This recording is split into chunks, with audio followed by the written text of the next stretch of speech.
Is it now on? Good. This, originally the topic was psychology, psychiatry, and theosophy. And I thought about that, and I decided I needed to know everything about all psychiatry, all psychology, and everything about theosophy. And we could do all that within 45 minutes. So but I also decided I really couldn't do that. And I've changed the format somewhat. We're going to do a comparison between, eventually, cognitive behavioral therapy and another form of therapy. But I first want to ask the question, has anybody here ever heard of thinking differently? Oh, well, maybe you know something about this other form of psychotherapy. Is there anyone here has not heard of thinking differently? Oh, good. We really don't have to explain that. Of course, thinking differently is really a 12-week course, as some of you may know. But we're going to do it in 15 minutes. And we're going to give focus to analysis. And since I was allotted only 45 minutes, no one can really criticize me about my summary of thinking differently. I collected a few more of about thinking itself. There's nothing either good or bad, but thinking makes it so, from our friend William Shakespeare and Hamlet.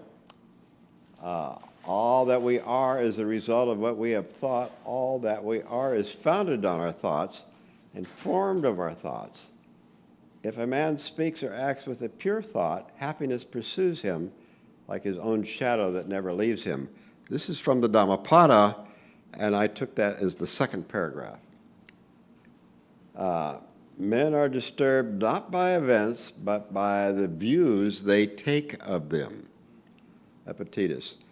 You could go on many, many other quotes. Almost all the great thinkers throughout all history have some focus to this.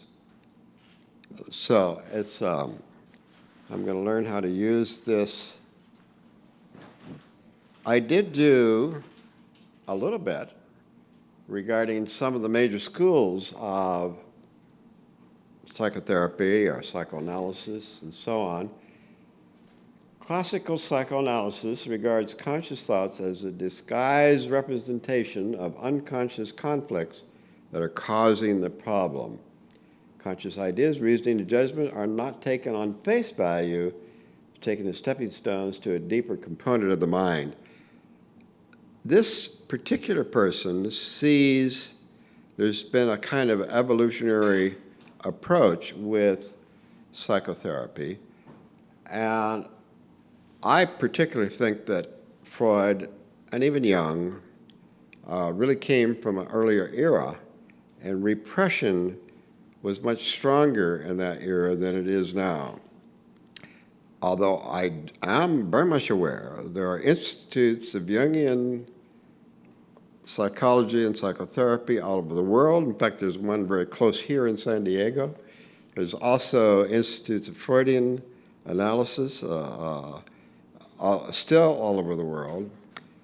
But at least this particular student feels it's more related to the idea that we're repressing conflicts, and it's a kind of a way to look at them more consciously.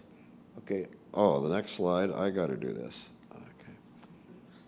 Behavior therapy still remains one of the major therapies in the world today. But conscious thinking is not important. Only behavior that is independently observed by an outsider is used in formulating the client's problems. and a change in behavior through reward and punishment. There's two forms of behavior therapy, which is classical conditioning or through rewards of behavior. The operant conditioning is you wait till the person begins to do comes close to changing their behavior, and that behavior is rewarded. In classical conditioning, you simply pair a positive reward with a change of behavior or different behavior. Neuropsychiatry, records of the patient's thoughts and feelings are only valuable for the diagnosis. In other words, psychiatrists will usually take a very careful history, but they're really only trying to come up with a diagnosis. Their intervention, at least in this type of form of neuropsychiatry, is going to be in medications changing the body. But in one sense, these still remain the three main schools of treatment. Let's go to this wonderful course. Thinking differently. Okay, the purpose is really to improve the condition of our world. Maybe I'm doing a stretch here, but I really, as I read the course very carefully, it's the idea of, as we each change the level of our thinking, we then begin to affect others. And I suspect what may be going on in the Netherlands or elsewhere, wherever this course is being taught, is the idea if we get more and more people to think differently, this in effect will begin to change the nature of the world we live in. At least that's the way I read the opening statements. Okay, there's an invitation to change the way we think. Starts with one person at a time. And there's some basic assumptions. The roots of the world's problem have their roots in materiality. There's a striving for union with reality within each of us. There's a spiritual source behind materiality. One of the things that I hope will be a little controversial with this group, I see the Thinking Differently course as it can be used as one of its aspects as a method of psychotherapy. And I'm hoping to show that to the group as we go along here. The characteristics of thinking. Anthropomorphic thinking, that's attributing, it's really, that's self-referential. I prefer the words egocentric or idiosyncratic, that we color all the world we see through our own vision. Okay, the personal and these terms are used. Personal thinking fosters separateness, and superpersonal, more in tune with nature. Properties of thinking, they really come from the gunas of the Bhagavad Gita. Interesting, I think every aspect of the course, Thinking Differently, can be found in HPB's writings. And I'm sure that this has been talked about in the course. But of course, the properties of thinking, activity, passivity, and harmony, and balance are really the three gunas you find in the Bhagavad Gita. And thoughts are vibrations, are living things. And we find in many parts of the Theosophical, remember the statement, every thought coalesces with an elemental? So a thought is a real thing, and I wish to propose that I suspect at some time it can be measurable. In other words, thoughts have physical manifestations as well as having the life atoms behind them. Okay. This is a chart I want to show and get back to after we reviewed some cognitive therapy. These are the aspects of thinking. Is everybody finding what they already know in their Thinking Differently course? Yeah, I just want to make sure. And what I thought was so wonderful is that these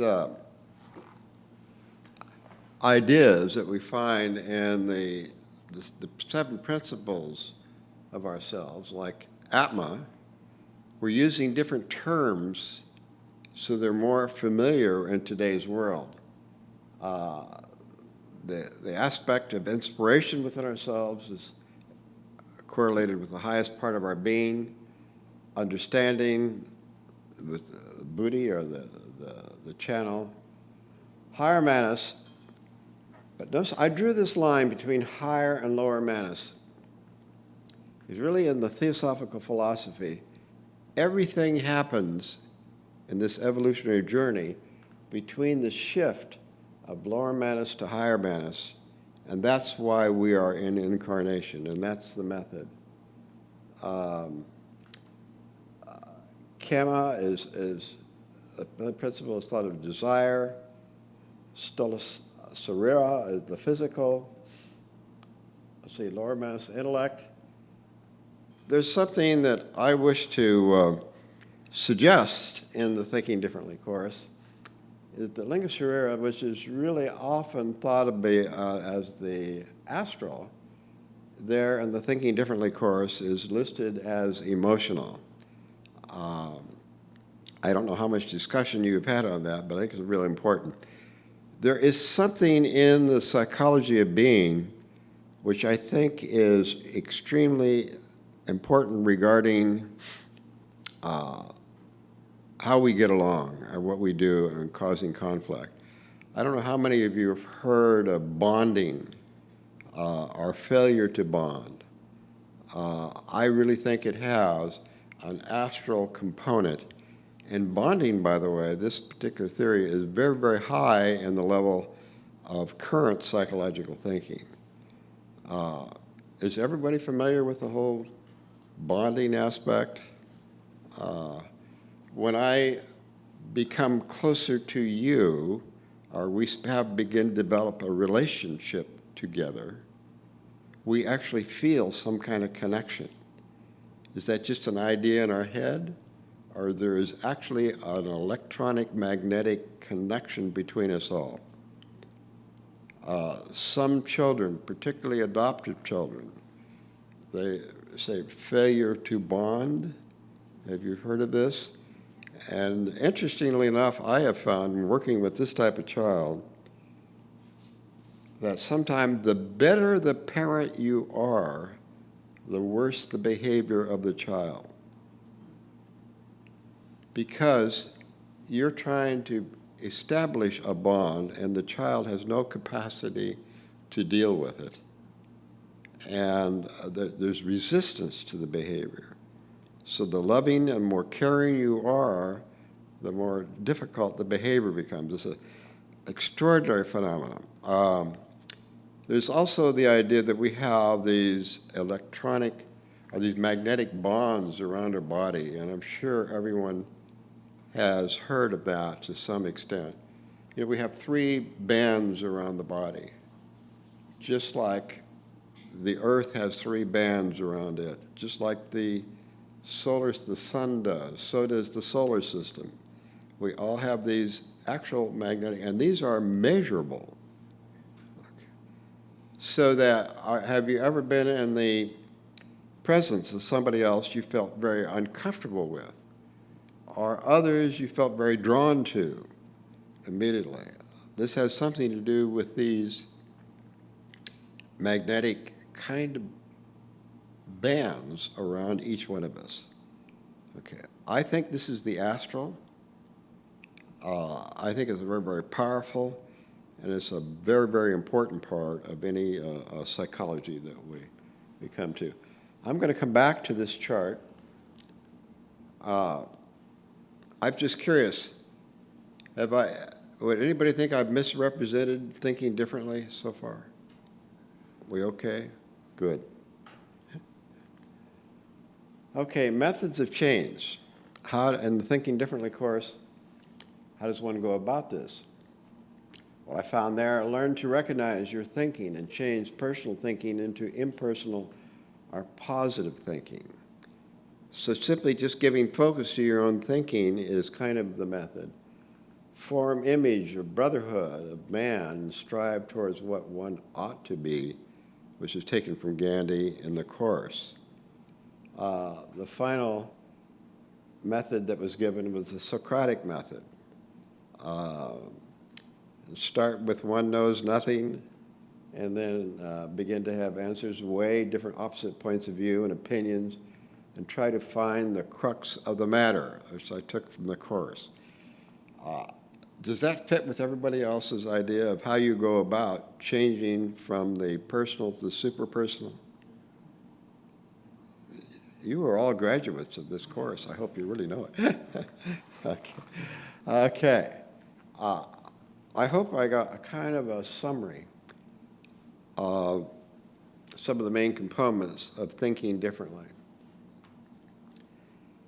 Cognitive behavioral therapy, I think, is the most widely accepted throughout the world today more than any other school of thought. It has the advantage of being evidence-based. What that really means is that, let's say, a certain group of people have depression, which is measurable, and they then undergo cognitive behavioral therapy, and then you have another group that doesn't undergo cognitive behavioral therapy, but they're on medication, and then they compare the results of two groups. And actually, it's found in cognitive behavioral therapy that actually there's many evidence that actually you can do better with this particular form of treatment than you do with medication. And there's some other things that I want to say about that too. But does everybody understand what I mean by evidence-based? Okay, and then it's my understanding, even insurance, at least in England, the only thing they will pay for is cognitive behavioral therapy. I don't know about the Netherlands. Does your insurance pay for almost all forms of psychotherapy? That's kind of a generic approach. No, you pay for it. They don't? Only if you pay additional for it. You pay additional for it. I see. Well, there's different approaches, but at least I thought it was interesting that at least one country that I know of, I don't know about other countries, are deciding that you have to have scientific evidence that your method of psychotherapy works. So they call it evidence-based.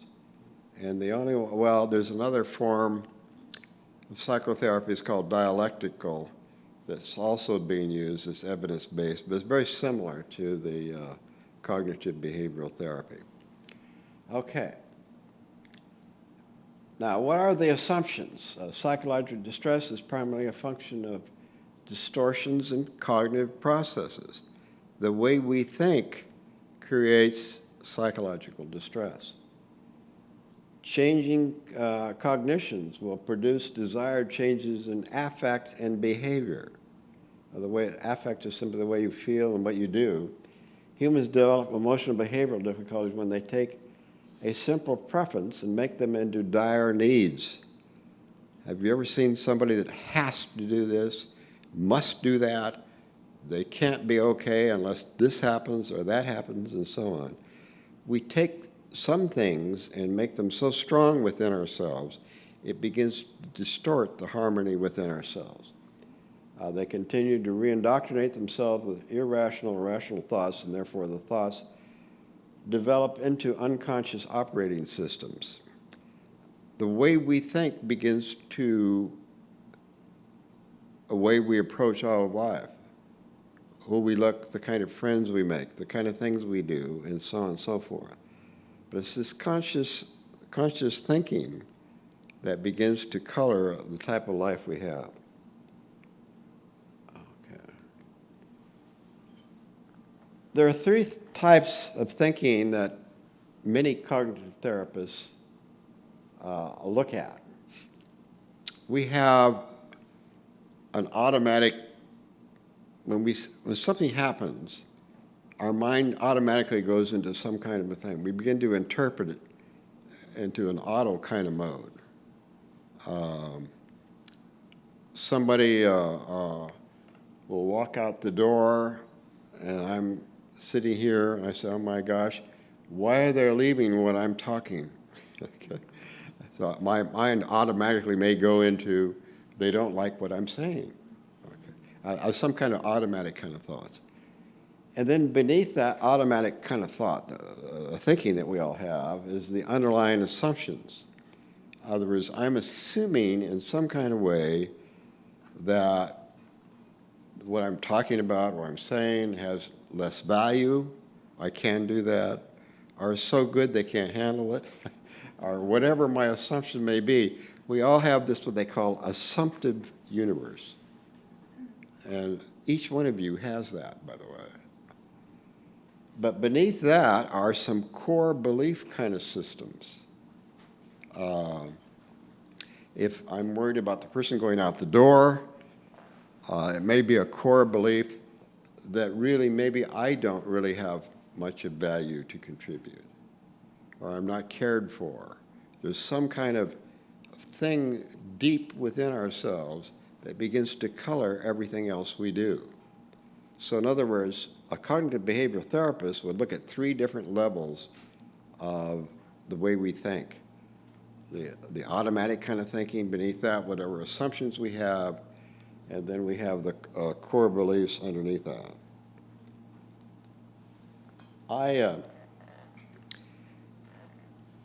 This is a chart that I wanted to put in. It's like we have the physiology or biochemistry of our bodies.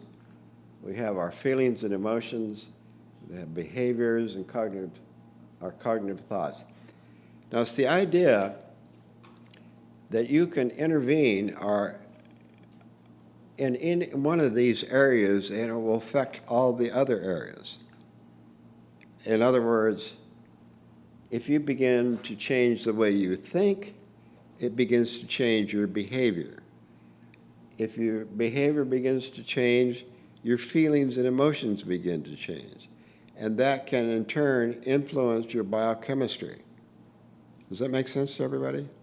In other words, in the same way, if you begin to intervene with biochemistry, such as medications, that will begin to affect your feelings, begin to affect your behavior, and the way you begin to think. In other words, we are composite beings. If you begin to change one part of your being, that begins to change the other parts of your being. Does that make sense? Does everybody agree with that, first of all?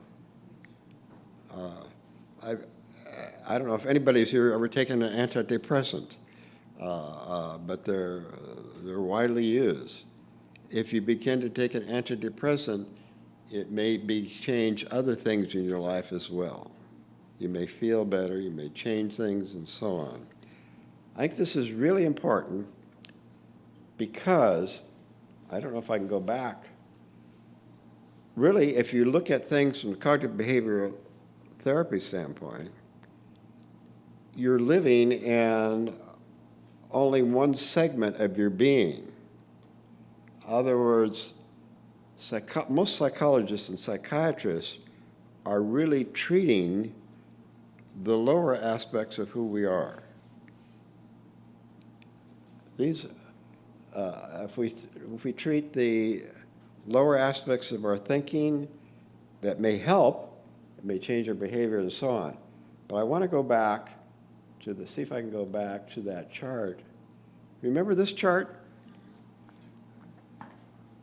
Okay. Well, from the Theosophical standpoint, or really the standpoint of thinking differently, there are much more aspects of who we are from this chart than there is the 4-area chart that we just looked at.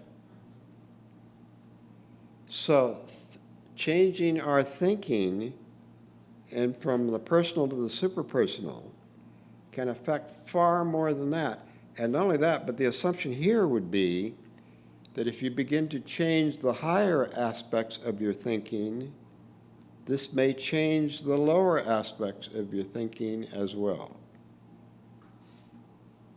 Is this point coming across? In other words, remember, I'll go back to this. Okay, if you intervene in one place, it's going to affect the other places. That's the basis of cognitive behavioral therapy. And remember, this type of therapy is evidence-based. It's the most widely accepted form of therapy in today's world, and it does more to change depression and anxiety than almost any other form of psychotherapy. Okay? But it's focused really on, let's call, the lower monastic side of our being. If we go back to, if I can do this chart, possibly by changing the higher aspect of our thinking, here we have Atma, Buddhi, higher manas. That can then affect the lower aspects of our thinking. And I'm suggesting you might even consider this may be a more powerful form of psychotherapy than the CBT that we're referring to. To me, it's a very, very challenging thought. One of the things that the cognitive behavioral therapists use is a thought record. Let's say if you have an event occurs, something happens in your life, and you begin, what are my automatic thoughts happening at that time? Okay. And then what are my feelings that I have? You record those. What response do I have from these things happening? And then what conclusions am I drawing from that? Isn't that a little bit like the Socratic method? Are you simply observing what's going on?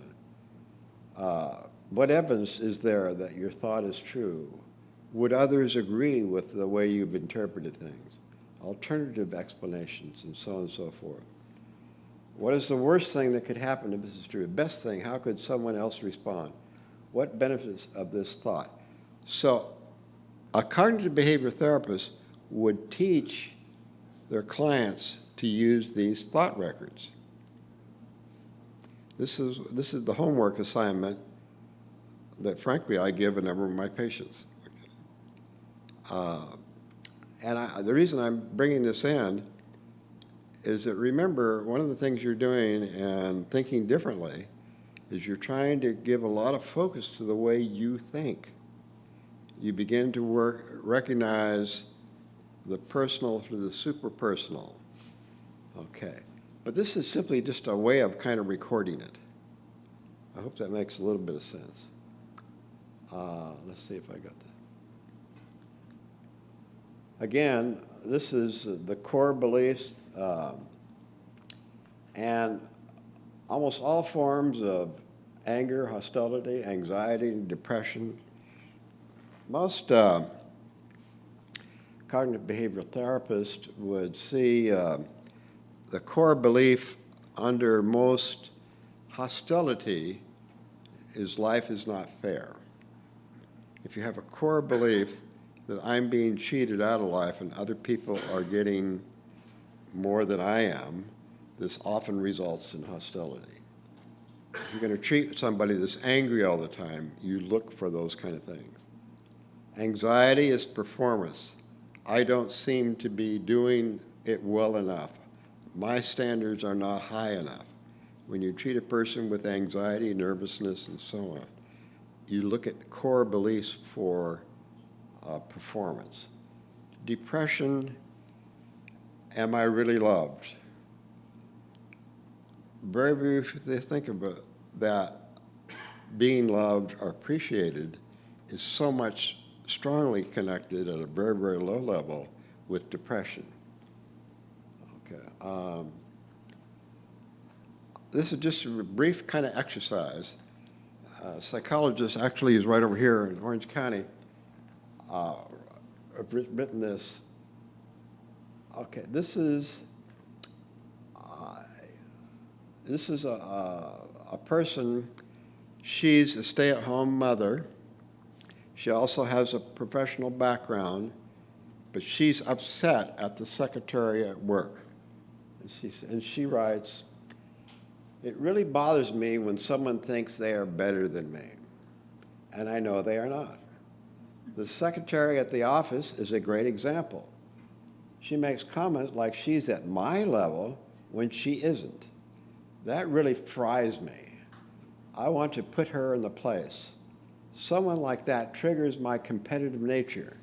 And when I am competitive, I'm going to win. Losing is not an option. I get so riled up. It bothers me that these people bother me. I can't let it go, and I think it's a waste of my energy to get so caught up in it." Okay, the cognitive therapist would look at that. Okay, the automatic thoughts, I am better than that, being only a stay-at-home mother. And her underlying assumption, I must be seen as a professional, that I am worthless, so therefore I lack value. That's really behind this. And finally, deep down she feels I am unworthy, I'm maybe bad, not okay, or okay.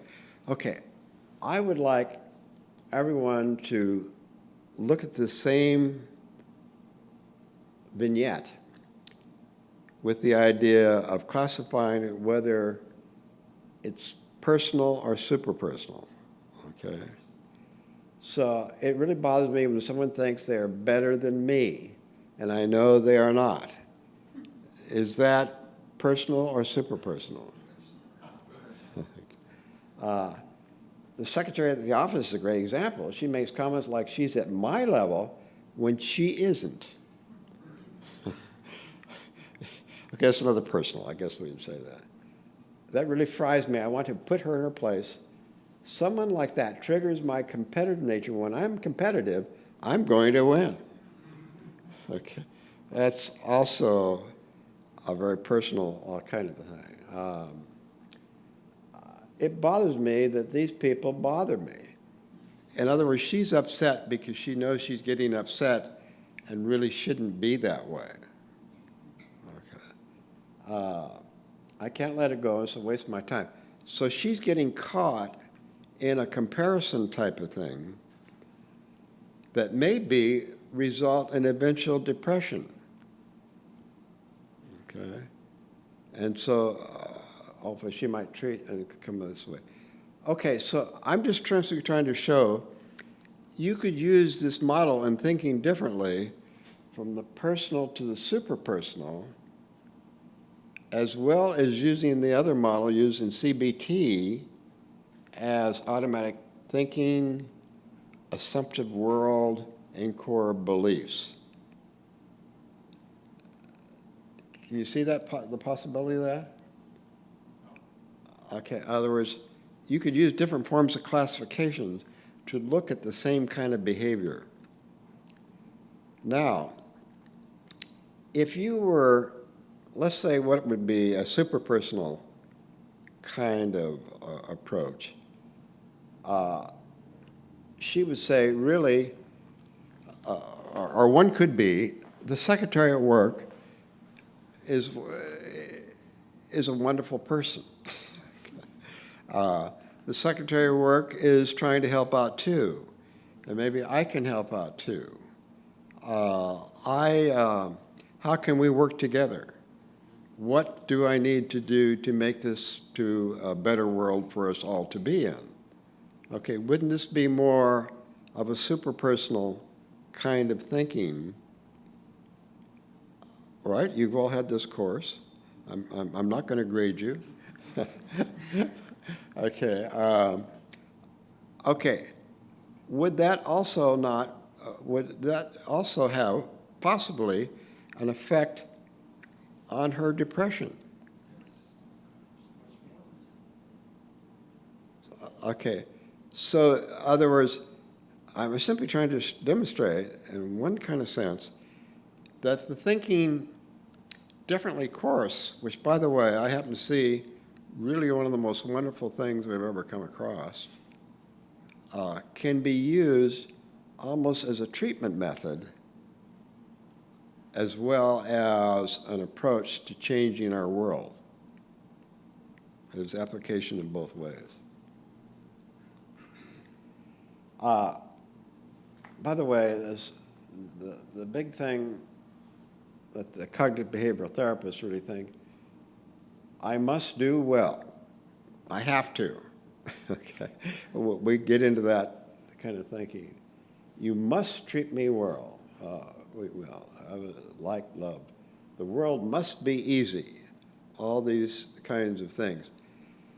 They have an expression in the cognitive behavioral therapy world that I think Albert Ellis used. He called it masturbation. Okay. I also wanted to refer something here to mindfulness meditation. There is also some more evidence-based thinking in cognitive behavioral therapy that if you use mindfulness meditation while a person's undergoing this form of cognitive behavioral therapy treatment, that there's going to be less relapse of a person ever going back to depression or back to anxiety or back to hostility. Let me just give that. Mindfulness meditation focus on becoming aware of all incoming thoughts and feelings and accepting them, but not attaching to the reaction to them. Now, it's evidence-based. That is, I'll say it again, if you use mindfulness meditation with cognitive behavioral therapy, the person is not only going to get over their depression, but it's less likely that it'll ever come back by using meditation with this form of psychotherapy. The reason I'm probably bringing it up, wouldn't that also be true with thinking differently? That is, if you have mindfulness meditation, you have regular meditation type of practice, you're less likely to get attached to your thoughts.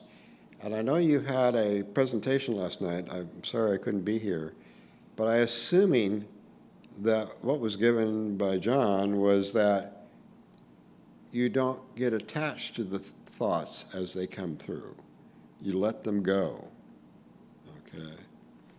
So when you're changing from the personal to the superpersonal, you're not only focusing on the higher aspects of our being, but all these other thoughts that try to come creeping in all the time, you don't get attached to them as you begin to learn greater and greater meditation.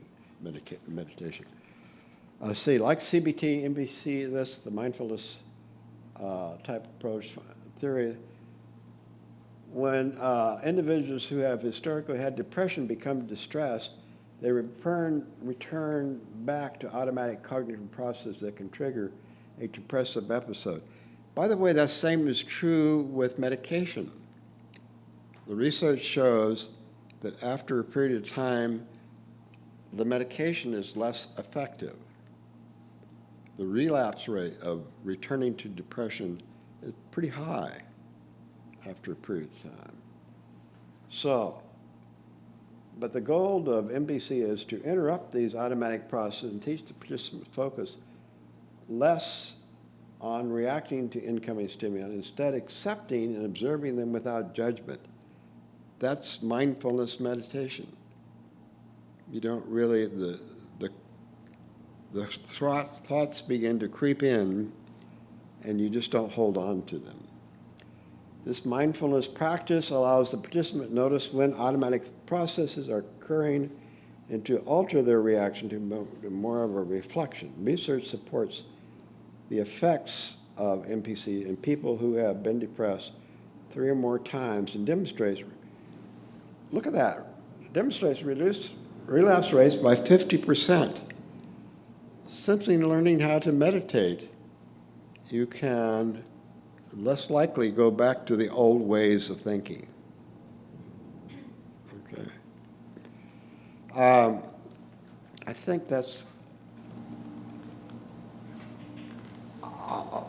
final chart here to do a comparison. The category, the problem address, the thinking differently, addressing the materialistic mentality of society. Cognitive behavioral therapy is the psychological distress a person's having, depression and anxiety. The purpose is to, in thinking differently, raising individual and world's consciousness. In cognitive behavioral therapy, reduce or ameliorate mental illness. The composition of thought and thinking differently is anthropomorphic thinking, the 7 aspects of thinking, the personal and the superpersonal. And remember the 3 different forms of cognitive behavioral therapy. And the method, Socratic image of brotherhood, and their cognitive behavioral therapy, they really use the thought record and trying to distinguish between rational and irrational thinking, and meditation can be used as well. I don't know if any of you would agree with this analysis, but I just want to ask the question, can you see some similarities between the leading psychotherapy that is being used at this time and the Thinking Differently course?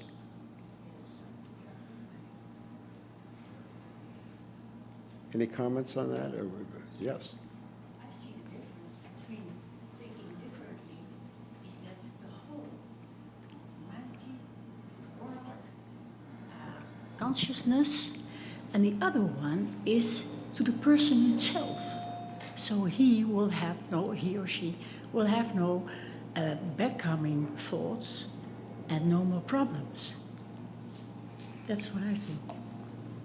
I totally agree. In the Thinking Differently course, you're thinking of the whole being at all levels, which includes the spiritual, the Buddhic, and so on. And really, in the Thinking Differently course, there's intervention attempting to go at the higher levels, which then can begin to affect some of the lower levels of the major depression, anxiety, and so on and so forth. And that's why I wanted to go back to that chart of the whole big round part. Something kind of exciting. Can you see how that particular approach may be even more effective than the CBT, this cognitive behavioral therapy approach? Because you're looking at the whole being. And at least I see a very strong potential that, at least laying within the Thinking Differently type of course, it could be thought of as a very important type of psychotherapy. A person that's having major mental kind of problems. And you should know that cognitive behavioral therapy is now being used for every major mental disorder in the world, along with alcohol dependency. It's being used in every type of form, both in schizophrenia, bipolar disorder, and many other areas, this particular approach. The way you think begins to affect all your behavior. But what I think, what you're doing with the Thinking Differently course, you're looking, the approach is even at a higher level of how it's affecting our whole society, the way we think, the way the materialistic values, and so on and so forth. And I hope I'm right that one of the things that you have behind your Thinking Differently course is you can get more and more people into this. You'll gradually begin to affect different levels of society itself. Okay? But I also thought that the CBT type of approach can enhance the Thinking Differently course. Yes, there's one more question. I think we have the CBT at work and the mindfulness, and I think in order to get people to the level where they can get to the thinking differently, I think they go hand in hand, and I'd like to see the people that are plugged into the system, like in the treatment programs, at the community level, get plugged into things like thinking differently. And I know there are some peer groups out there now, like in the clubhouses and just different community programs that can sponsor programs like Thinking Differently. Once people have stabilized enough through their CBT and on their medication to be able to get out of crisis. So I've really seen a lot of results. I went to a conference that had it was all peers, the psychiatrists, psychologists, they were dual diagnosed, and they shared with their peers how they moved through it. So this is great, I think. I think so. Did I hear from somebody correctly, right? In the Netherlands, you have as many as 200 people coming to a Thinking Differently course. Was that an exaggeration? Do you have weekly Thinking Differently courses? And do you have that large of attendance with some of these courses? What we have is on the season basis, we run between 100 to 200 people. Sorry. We run on the season that runs from September till May. We run between 100 to 200 people doing the courses. And we have, of course, different type of people coming in. So there is not people coming with an indication from psychiatrists and say, okay, you have to do the course. All those, it happens in The Hague, for instance. We are known by some professionals. And it happens that they say, sorry, what you have to do is go to the Blavatsky house and do that course. Yeah? And we have a couple of people, I can of course not mention names, but we have a couple of people really coming from not only psychiatrists, but really deep problems, and they are coming out very well after a couple of years. And they are now back in society, functioning very well, being a member of our society, and there are brilliant people to work with. Mm-hmm. So I don't want to say we heal them, because you have to do it yourself. That is our belief. But we have seen some good examples of it, absolutely. Yeah. For me, the biggest difference, if I can compare CBT with Think Differently, is exactly from where do we start. And we try to say, if you start to think and live and act from the higher being, yeah, all the lower problems and personal behaviors and personal things and so on become, how do you say that, less and less important. And then you learned that it is easy to solve them. Never to overestimate some personal effects. And if you work together with other people, it is nice if they are better than you, because you can learn from each other. And it will be a great pleasure to work with that type of people. So if you look in our society, and I must be very honest, Thursday morning we started to build up this location with all the work we had to do. It was a lovely atmosphere to be here. And a lot of other people have to do the same job. There is stress, there is emotion, and so on. No, it was nice to be here and to work together. Yeah? And then we all have our, how do you say that? Our things we have to do. You don't have to give commands all the time. They know what they have to do. It was very pleasant to be here. Yeah? So that is, I think, an effect what you can expect from it. So if you look at it from that point of view, you can say, okay, spreading Theosophy on this way can help lifting society in general. Yeah? And psychiatrists and so on, they are focused, of course, on individual problems. Yeah? And if they do very well, they are able to put a person back in society, and it starts to behave in that society also more unpersonal. Yeah? What's so exciting to me is that every concept in the Thinking Differently course is taken directly from Blavatsky, from the Theosophical literature, because you can see each one of the different major concepts where it's come from the Theosophical literature, but put into a more modern framework.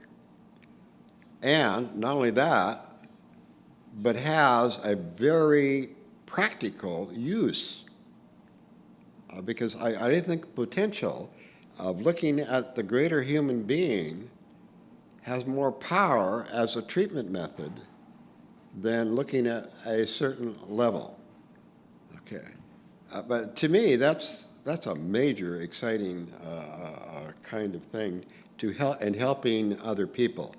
And not only that, but if you couple with that with what's being discovered in the Heart Math Institute, and some of the people here know about their work, they really have evidence that the way we think and the way we have the relaxation of our bodies and so on begin to affect all the other people around us. And it begins to affect those magnetic bands that we have and then spread to others. So this method of gradually looking at the whole being, shifting from the personal to the superpersonal, and there was that terminology, can really potentially have a major effect on our world, which I think is kind of exciting. Thank you very much. Okay. Okay, Jim, thank you very. Oh, sorry. Richard, I'd like to have a question.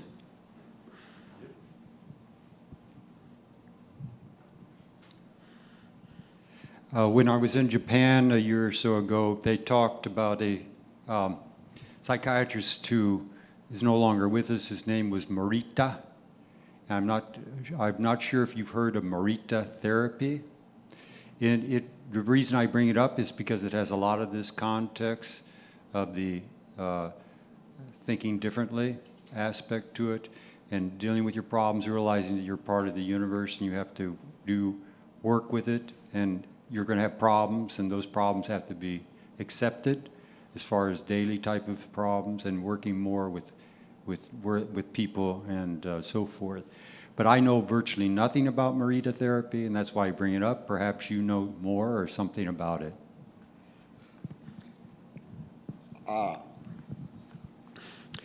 I'm sorry, I don't. There is so much great work being done in different parts of the world.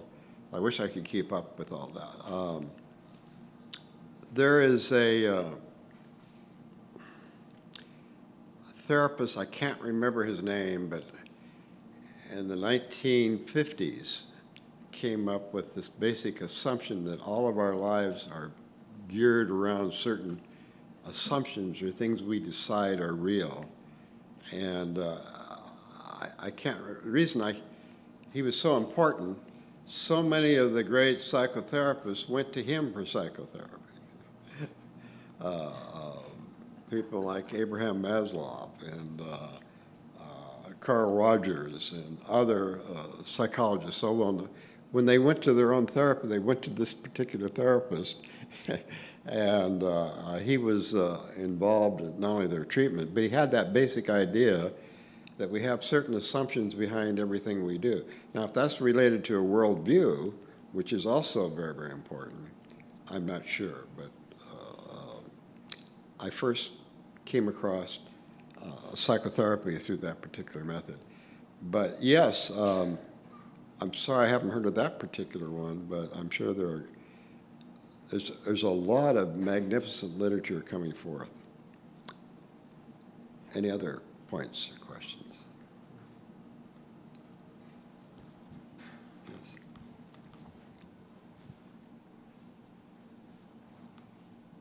Yeah, just a remark and the question. Remark is, I think the Peruker makes a distinction between psychology and pneumatology, where it involves the higher aspects of thinking. And I think there's a nice challenge because if you would use this approach mostly as a monastic treatment or as a monastic approach, people might not really feel inspired to go towards their higher aspects of their thinking. So there's a challenge there, I think. And my question is, you started with the bonding issue. And I'm curious, from the perspective of thinking differently, how would you deal with that?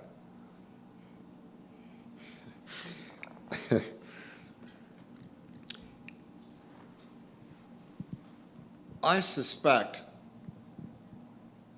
I'm sure you can't find this in the great field of psychiatry, psychology, but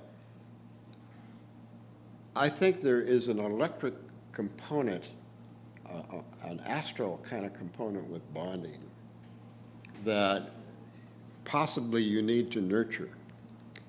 And I think that's the same way with trauma.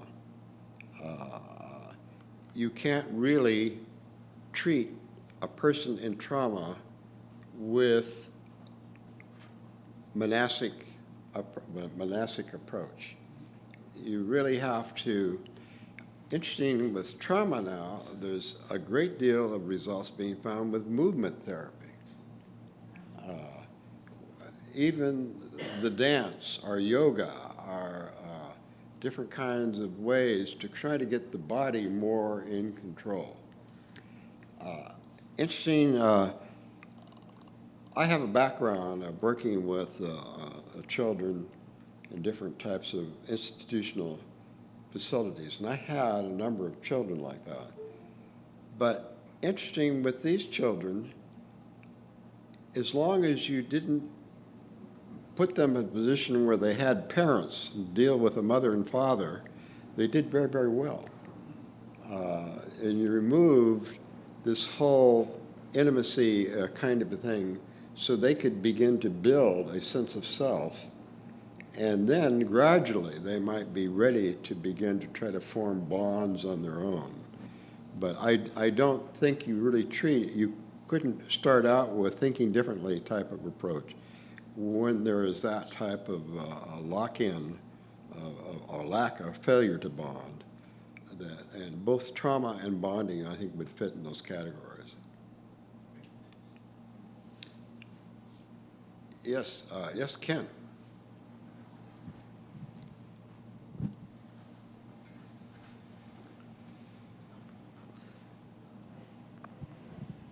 Just an additional on that, I think that even in terms of higher vision or monastic viewpoint, we have to think of the aspect of the vehicle being developed, which has to do with bonding and containment.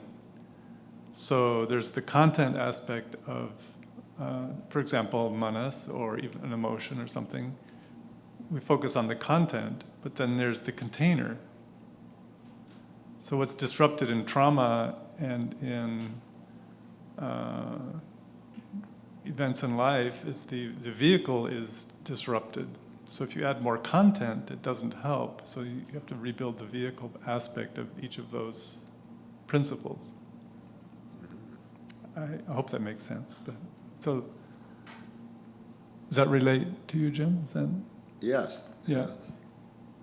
But it's not only on a physical, psychophysical level, but also the higher levels also have their containment aspect and are crucial there as well.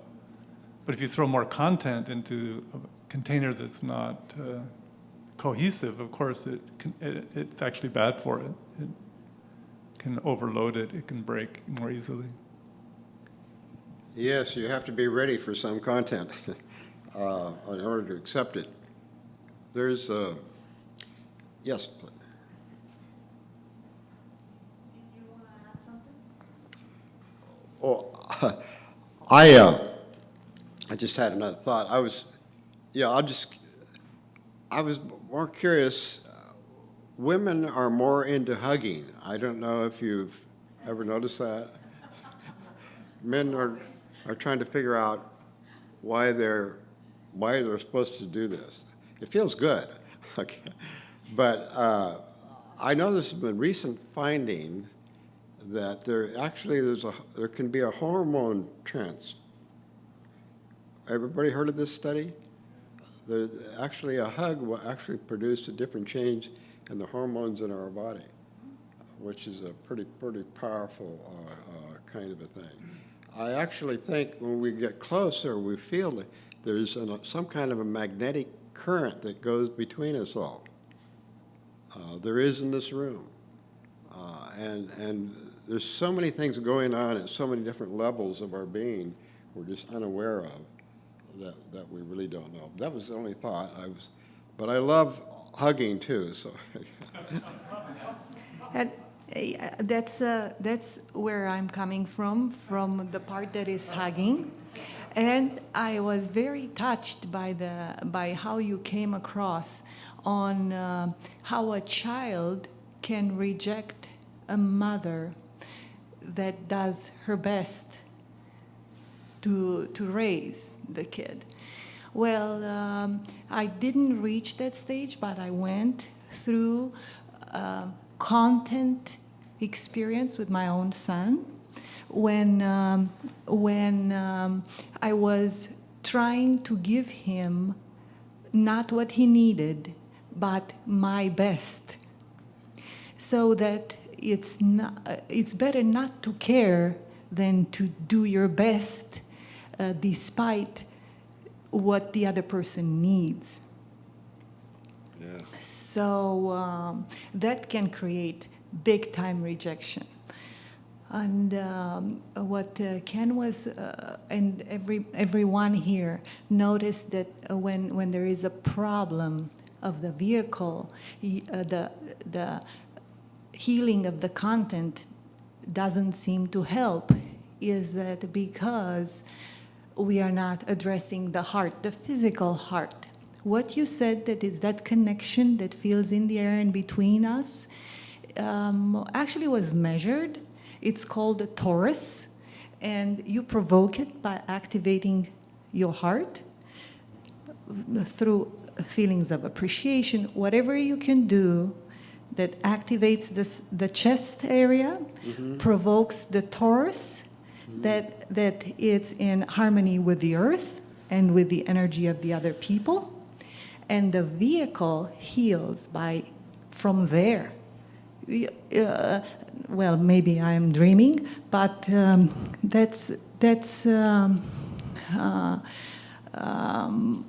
message that by activating the auto healing, the vehicle takes care of itself, and you get inspired to heal the content in a very clear and simple way. Mm-hmm. Yes, I'm happy to hear it can be measured. Because I know there's going to be more and more evidence in this particular area to show that these connections are the way we connect with one another actually have a physical manifestation as well as a spiritual connection as well, too, so on and so forth. So is there any other question? Are we in here? I just want to say that I was very appreciative of being able to be trained by a good trainer and thinking differently. And I have a great deal of appreciation for that. And I was able to see so many valuable aspects to this approach that I was delighted. Okay. Okay, well, very good.